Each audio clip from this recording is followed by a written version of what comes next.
When you're a great team, there's two realities. You're going to have to pay some of your guys a hell of a lot of money, and you're going to have to say goodbye to some of your other guys. Yeah, that is the reality when you're a great team. And then this is great team and then some.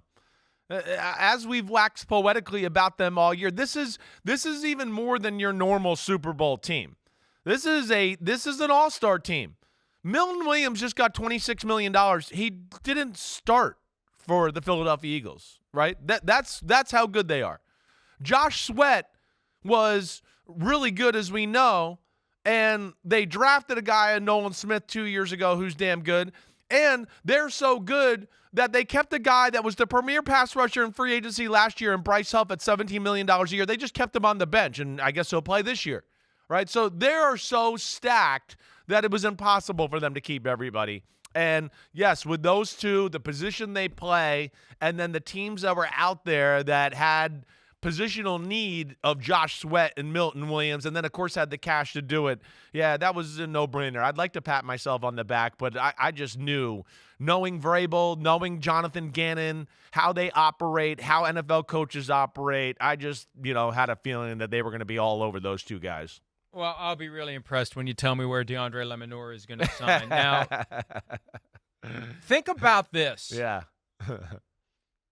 The Eagles, if they had built this team in the 70s or the 80s. It'd be 12, 13 years. I mean, you're right. It is. They'd be dominant. Dynasty, for sure. Yeah.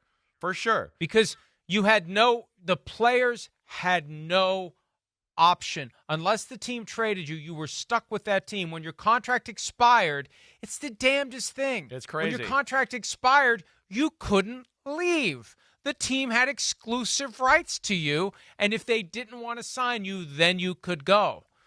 There were teams that were, like the Steelers, every player on there was drafted and developed by the Steelers. Yes. And the Cowboys were the same. Preston Pearson, I feel like I've mentioned this recently. Preston Pearson was the one guy, running back, who was traded by the Steelers to the Cowboys. And that was this weird link between the two teams because they otherwise were exclusively developed and drafted in-house. And you put a great team together, and we're set. We're going to ride this out until they get too old to play. That's right. That's where the imbalance of the 80s was created, though, because of just what you're talking about there.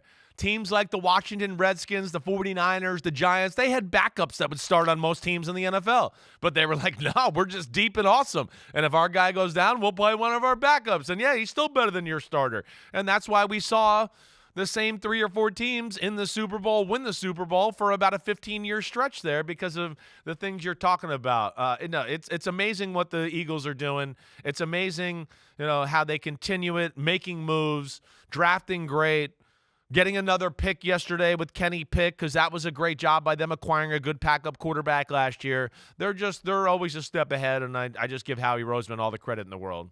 Hi, it's Mike Florio. Thanks for watching PFT on YouTube. Hit subscribe for the latest news and analysis from Pro Football Talk.